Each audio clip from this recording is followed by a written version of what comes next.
Hello friends, welcome back. कैसे हो आप सभी लोग। दोस्तों, साउथ अफ्रीका न्यूजीलैंड का जो पहला सेमीफाइनल मैच है ना, इसमें अगर हम बात करें कि कौन मैच को जीतेगा, तो जीतने के जो चांसेस हैं वो साउथ अफ्रीका के बहुत ज़्यादा हैं।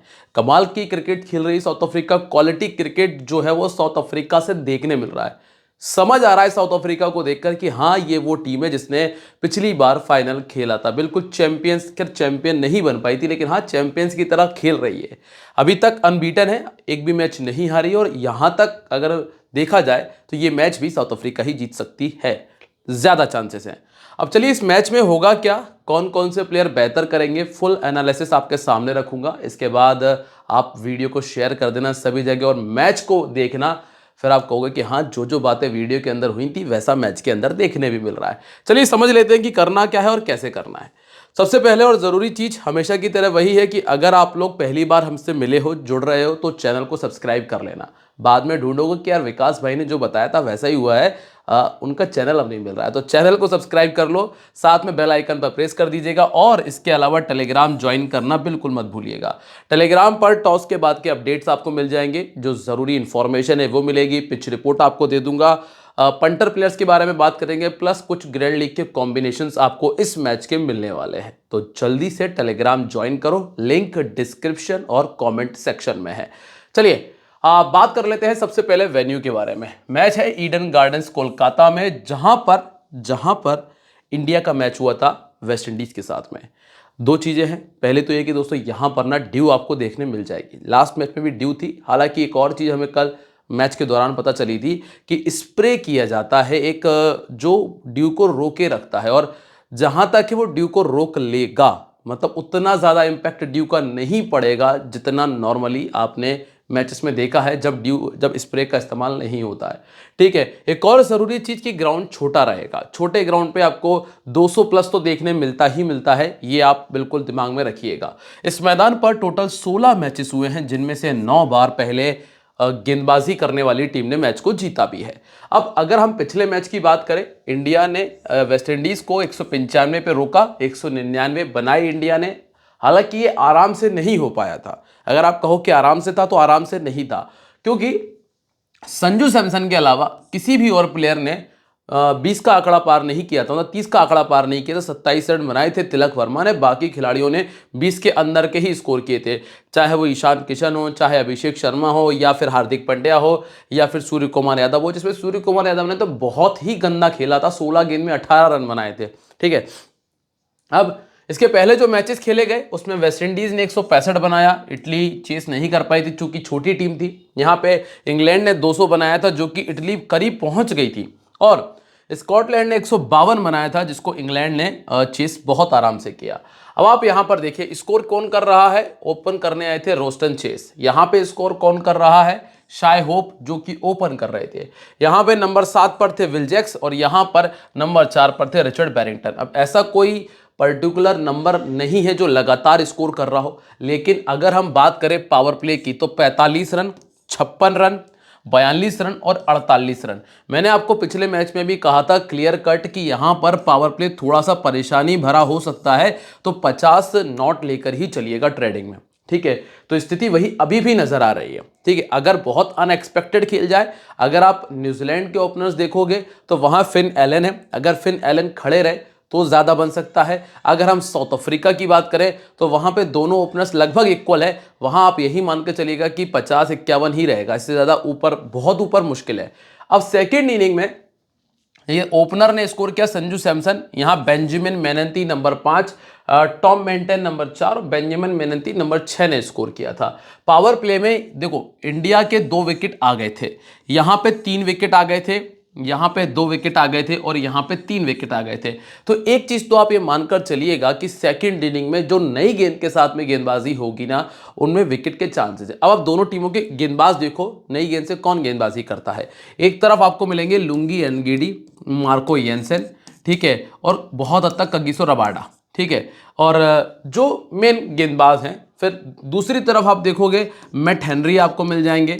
मैट हेनरी के साथ जैकब डफी आपको गेंदबाजी करते हुए नजर आ सकते हैं, और एक ओवर लॉकी फर्गुसन का भी संभवतः आपको देखने मिल जाएगा। ठीक है, वैसे तो एक टीम के पास में अपना क्या नाम है उसका, कॉर्बिन बॉश भी है जो कि गेंदबाजी कर लेता है। अब आप एक चीज़ देखें, मैट हेनरी विकेट निकालने में सक्षम है, यहाँ से ये गेंदबाज आपके लिए एक अच्छा ऑप्शन हो जाएगा मैट हेनरी। फिर अगर हम यहाँ से बात करें, वैसे तो लुंगी एनगिडी अच्छी विकेट निकाल रहे हैं, लेकिन इनको विकेट मिल रहा है वेरिएशन से, ऐसा नहीं हो रहा है कि ये बहुत कमाल का स्विंग करा रहे हैं। तो अगर हम स्विंग के भरोसे जाएंगे तो मार्को येंसन पे एक विकेट हम डाल सकते हैं, ठीक है। अब इससे एक और चीज क्लियर होती है कि भैया ओपनर्स जो है ना वो दोनों जरूरी नहीं है। अगर आपको लग रहा है कि एक ओपनर ये थोड़ा सा रिस्की है, इसका रिकॉर्ड नहीं है, या फिर आपका दिल कह रहा है, तो आप एक ओपनर छोड़ सकते हो, ये रिस्क लिया जा सकता है क्योंकि ऐसा हुआ है। अब अगर हम विकेट्स पे चर्चा करें कि विकेट किसने ज्यादा निकाले हैं, तो वैसे तो देखो कोलकाता में मैच है तो फास्ट बॉलर के ही विकेट आपको ज्यादा मिलेंगे। 3 विकेट, 3 3 6, 6 और 4 10, 10 और 2 12 विकेट, 12 विकेट निकाले हैं किसने, फास्ट बॉलर ने पहली इनिंग के अंदर, ठीक है। अब स्पिनर 1 5 5 5 10, 10 और 2 12 विकेट, 12 विकेट मिले हैं स्पिनर को। तो टोटल विकेट मिले हैं 24, कितने में से, 40 में से।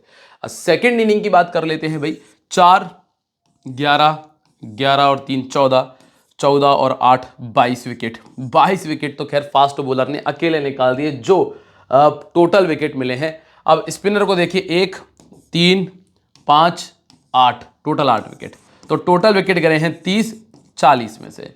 तो सेकंड इनिंग में विकेट हालांकि ज़्यादा है, लेकिन अगर आप देखोगे तो 2 मैचेस में छोटी टीम्स थी, तो मैं लगभग यही मान के चलूंगा कि दोनों इनिंग्स के अंदर जो गेंदबाज है उनका रोल बहुत बड़ा नहीं है, एवरेज परफॉर्मेंस है, लेकिन बल्लेबाजों का रोल थोड़ा सा ज़्यादा आपको देखने मिलेगा। अब आपके कैप्टन वाइस कैप्टनसी का जो बहुत बड़ा प्रॉब्लम था ना, वो हमने सॉल्व कर दिया कि कैप्टन वाइस कैप्टनसी के लिए आपको बल्लेबाजों के पीछे ही जाना है, गेंदबाजों के पीछे बहुत बहुत रिस्की रहेगा, तो गेंदबाजों के पीछे जाने की जरूरत नहीं है, क्योंकि टोटल अगर 5 ही विकेट जा रहे हैं एक इनिंग के अंदर, तो एक गेंदबाज से आप 4 विकेट की उम्मीद तो मतलब ना के बराबर है, रिस्क है, बहुत बड़ा रिस्क है। डेथ ओवर में आ जाए तो एक अलग बात है। अब दोनों टीमों ने जो टोटल 19 मैचेस खेले हैं ना, उनमें से 12 जीते हैं अफ्रीका ने। पिछली बार जब न्यूजीलैंड ने 175 बनाया था तो साउथ अफ्रीका ने 178 कर लिया, न्यूजीलैंड ने 180 बनाया तो साउथ अफ्रीका चेस नहीं कर पाई थी। तो दोनों टीमों के बीच में जो एवरेज परफॉर्मेंस है ना वो 180 का ही है, ठीक है। मार्क चैपमैन का 48 था, फिन एलन का 31 था, मार्कराम ने 86 बनाया था, 4 विकेट थे मार्को येंसन के, ठीक है। ये भी खेल रहे हैं और ये भी खेल रहे हैं। यहाँ पे देख लेते हैं, Conway 47, Ravindra 47, Seifert 30, Henry 2 wicket, Pretorius नहीं है अभी, रेजा हेनरिक्स भी नहीं है, और एनगिडी के 2 विकेट है। तो वही कॉमन प्लेयर्स जो नॉर्मली आप टीम में रखते भी हो, हेनरी की बात कर रहे थे हम, मार्को येंसन की बात कर रहे थे, मार्कराम की हम बात कर रहे थे, तो और रचिन रविंद्र पिछले 2 मैचेस से स्कोर कर रहे हैं। अब आप सबसे पहले न्यूजीलैंड का प्लेइंग 11 देखें, क्या कर रही है न्यूजीलैंड। देखो ये टेबल टॉपर नहीं थी, ये दूसरे नंबर पर थी इंग्लैंड के बाद में। 2 मैच में से एक ही जीता था इन्होंने, एक हार गई थी और एक इनका पानी की वजह से रद्द हो गया था। ओपन कर रहा है फिन एलन, सेफर्ट, इसके बाद Ravindra, Glenn Phillips, Daryl Mitchell, Chapman, ये इनका बैटिंग ऑर्डर है। बैटिंग इनके पास में यहाँ तक है, यहाँ तक इनके पास बैटिंग है। फिर ये 3 ऐसे जो बिल्कुल भी बैटिंग नहीं कर पाते, ना के बराबर है। नई गेंद से शुरुआत कौन करके देगा, पहला ओवर मैट हेनरी का आएगा। मैट हेनरी के बाद आपको जो ओवर्स देखने मिल जाएंगे, अगर स्पिन की शुरुआत हो गई तो सेंटनर का इस्तेमाल हो जाएगा, नहीं तो आपको लॉकी फर्गसन पावर प्ले में नजर आ जाएंगे, ठीक है। अब यहाँ से ना आगे चलकर अगर वेन्यू रिकॉर्ड पे नजर डालें तो देखो, टिम सेफर्ट ना कोलकाता की तरफ से भी खेलते हैं, तो एक हम इन पे दाव लगा सकते हैं, ठीक है, इन पे हम दम भर सकते हैं। सेंटनर 2 पारी में 5 विकेट इस मैदान पे निकाल चुके हैं। फिर इसके बाद सेंटनर 2 पारियों में 5 रन बनाए हैं, 4 विकेट निकाले हैं। लॉकी फर्गसन 1 में 1 है और ई सोडी ने 2 में 4 विकेट यहाँ पे निकाले हुए हैं, ठीक। और फर्गुसन भी इस मैदान पर काफ़ी मैचेस खेल चुके हैं, क्योंकि कोलकाता की तरफ से काफ़ी उन्होंने आईपीएल में मैचेस खेले हुए हैं। अब यहाँ पर आप देखिए फिन एलन क्या किया है, 29 23 21 31 84, मतलब ऑलमोस्ट ड्रीम टीम वाला काम है, पर कैप्टन वाइस कैप्टनसी वाला नहीं है। हमें कैप्टन वाइस कैप्टन भी तलाश करना है, क्योंकि हमारे लिए मेन है कि बल्लेबाजों के पीछे हमें भागना है। अब आप यहाँ पे स्ट्राइक रेट देखिए 181 का है, दोनों इनिंग्स में 2-2 50 है। लेकिन साउथ अफ्रीका की बहुत अच्छी बात जो इस टूर्नामेंट में हमने देखी है, तैयारी करके आई है कि किस प्लेयर को कैसे आउट करना है। और लेफ्ट आर्म मीडियम जब इनको परेशान करता है तो मार्को येंसन से हम ये उम्मीद करेंगे कि वो इनका विकेट निकाल दे, ठीक है। फिर आप आइएगा नंबर 2 पर, जहां आपको टीम सैफर्ट मिलते हैं। सैफर्ट ने क्या किया है, 35 गया है, 3 मैचेस में कुछ भी नहीं किया, फिर 89 और 65 का स्कोर किया, मतलब टीम में रखा तो जा सकता है। अब अफ्रीका के सामने इनके जो 4 मैचेस खेले हैं उनमें इन्होंने 131 बनाया और पिछले 1 से 1.5 साल में इनका 39 का एवरेज है। जब सेकंड बैटिंग करने आते हैं तो बहुत अच्छी बैटिंग करते हैं। हाल फिलहाल में अगर आप ओपनर में से किसी एक को रखना चाहते हो तो ये एक अच्छा ऑप्शन है। वैसे मैं अभी दोनों को लेके चल रहा हूं क्योंकि जो नंबर 3 का प्लेयर है रचिन रविंद्र, उस पर मैं अभी ज्यादा डिपेंड कर नहीं रहा हूं। ठीक है, रविंद्र ने क्या किया है, बॉलिंग प्लस बैटिंग दोनों की है, लेकिन अगर आप पिछले 2 मैचेस की गेंदबाजी के भरोसे रविंद्र के पीछे जा रहे हो तो ये बेवकूफ़ी होगी, क्योंकि वो मैचेस हुए थे श्रीलंका में। श्रीलंका जहां स्पिन ट्रैक था वहां इनसे गेंदबाजी करा ली गई थी, लेकिन यहां इनसे उतनी गेंदबाजी नहीं कराई जाएगी, ये ध्यान रखिएगा। 24 का एवरेज है, 450 है, दोनों इनिंग्स में 2-2 50 है, और लगभग देखा जाए तो एक ही मैच था जब 59 बनाया, बाकी मैचेस में बैटिंग से स्ट्रगल किया है, तो बैटिंग के भरोसे तो मैं ले ही नहीं सकता इनको। ठीक है, 12 विकेट्स निकाले हैं, पर मुझे नहीं लगता कि इनसे गेंदबाजी कराई जाएगी। स्पष्ट बात है, देखो क्रिकेट हम बात करते हैं लॉजिकल, ऐसा नहीं कि मैंने उठा के तुक्का लगा दूं, पिछले 3 मैचेस में विकेट निकाल रहा है फिर आएगा, नहीं होगा ऐसा। ठीक, अब लेफ्ट आर्म भी इनको खा रहा है, ऑर्थोडॉक्स भी इनको आउट कर रहा है, फास्ट बॉलिंग भी खा रही है। सामने वाली टीम पे सारे गेंदबाज हैं, महाराज, एनगिडी, रबाडा और यैनसन। अब आप किससे बचोगे, मुश्किल है, इसलिए रविंद्र मेरे लिए रिस्की चॉइस है। इसके बाद एक ग्लेन फिलिप, ये बेहतर प्लेयर है, ये प्लेयर बेहतर है, इस पे आप दम भर सकते हो। एवरेज 34 का है, 350 है, चूंकि अफ्रीका के सामने 2 मैचेस में नहीं चल पाया, लेकिन फिर भी एक अच्छा ऑप्शन।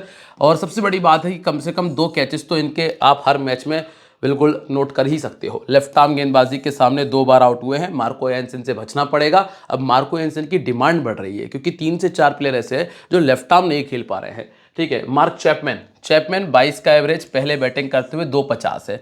इसके बाद जो प्लेयर आएगा वो है डैरिल मिचेल, और ये है इस मैच का पंटर पिक कैसे, कि देखो जो न्यूजीलैंड की टीम है ना वो अफ्रीका के सामने थोड़ा फंसेगी, ये तो तय नजर आ रहा है मुझे। और अगर फंसेगी तो डैरिल मिचेल पे पारी आकर रुकेगी, रुकना पड़ेगा, स्कोर करेंगे लगभग 30 से 35 रन आराम से दिख रहे हैं, अगर और जल्दी बैटिंग आती है तो 50 रन। इसलिए डैरिल मिचेल पर आप जीएल में रिस्क ले सकते हो। और अभी तक हमने कैप्टन वाइस कैप्टनसी में मुझे सेंटनर नजर आया और सैफर्ट नजर आए हैं। ठीक है, इसके बाद मिचेल सेंटनर नहीं, ग्लेन फिलिप और अपना टिम सैफर्ट। ठीक है, इसके बाद आते हैं सेंटनर को मैं बैटिंग के लिए रख रहा हूँ, गेंदबाजी के लिए नहीं ले रहा हूँ। 1 विकेट निकाल देंगे, इससे ज़्यादा मैं उम्मीद कर भी नहीं रहा हूँ।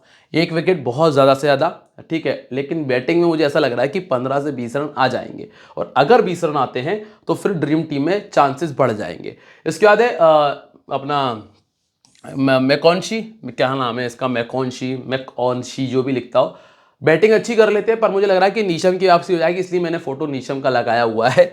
22 का एवरेज और 7 विकेट है। इसके बाद लॉकी फर्गसन 21 में 30 विकेट, पहले बॉलिंग करते हुए रख सकते हो, सेकंड बॉलिंग में मत रखना। ठीक है, इसके बाद अगला नाम है इस सोडी, इसको तो 32 में 36 विकेट है, हाल फिलहाल में मैं लेके नहीं चल रहा हूं। मैट हेनरी को मैं लेके चलूंगा क्योंकि नई गेंद से विकेट के चांसेस मुझे नजर आ रहे हैं, इसलिए मैट हेनरी मेरी टीम में रहेगा। अब आप आ जाइए अफ्रीका की तरफ, क्या कर रही है अफ्रीका जो कुछ भी कर रही हो, लेकिन आप क्या कर रहे हो, वीडियो को लाइक क्यों नहीं कर रहे हो? वीडियो को लाइक करो, कॉमेंट करके मुझे बताओ कि क्या आपको बेहतर लग रहा है, क्या सुधार की जरूरत है, लेकिन वीडियो को शेयर करने के साथ में। अब आप आ जाइए सीधा मेरे साथ में अफ्रीका की संभावित 11, Quinton Markram, Rickelton, Brevis, Stubbs, Miller के बाद है मार्को येंसन, कॉर्बिन बोश तक इनके पास में बल्लेबाजी है, यहां तक बल्लेबाजी है। इसके बाद इनके पास भी 3 बल्लेबाज नहीं है, हालांकि केशव महाराज ठीक है खेल लेते, पर उतना बेहतर नहीं कहूंगा, विकेट नहीं फेंकते, ये कह सकता हूं। रबाडा भी ठीक ठाक वाला चला लेते हैं ऐसे तो, लेकिन फिर भी मेन बल्लेबाज यहां तक खत्म है। अब आप आ जाइए, इस मैदान पर इन्होंने मैच नहीं खेला है, कौन कौन से ऐसे प्लेयर हैं जो उससे खेले हैं, किसमें आईपीएल में खेले हुए हैं, उनके नाम बता देता हूं। क्विंटन डीकॉक कोलकाता में इस मैदान पे काफ़ी मैचेस खेले हुए हैं। इसके बाद मार्कराम ने एक आध एक मैच खेला हुआ, रिकल्टन ने भी, ब्रेविस ने भी, स्टब्स ने भी नहीं खेला इस मैदान ज़्यादा, मिलर ने भी इस मैदान पे ज़्यादा नहीं खेला, मार्को एंसन ने भी नहीं खेला है।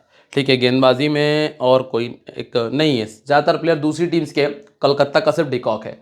ठीक है, अब क्विंटन डीकॉक जो 59 और 47 कर चुके हैं, 28 में 30 का बैटिंग एवरेज, नहीं खेल पाते न्यूजीलैंड के सामने, पहले बैटिंग करते हुए 450 है। अब सिर्फ वैसे तो दोस्तों एक ओपनर जाने के चांसेस हैं तो वो डिकॉक के हो सकते हैं।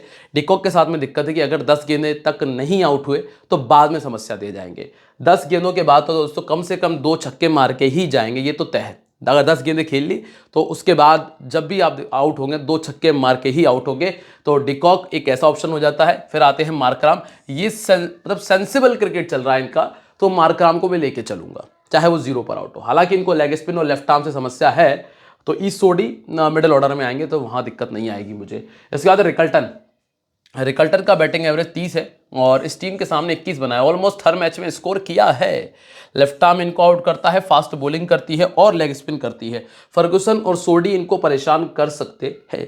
सोडी को मैं सोच रहा हूं कि ड्रॉप हो सकते हैं, इसलिए मैं सोडी पे दिमाग अभी नहीं लगा रहा हूं। ऑर्थोडॉक्स ये है ब्रेविस के आउट होने के चांसेस मुझे लग रहे हैं, क्योंकि सेंटनर फंसा सकते हैं, एक आधिक छक्का खाएंगे लेकिन फंसा लेंगे।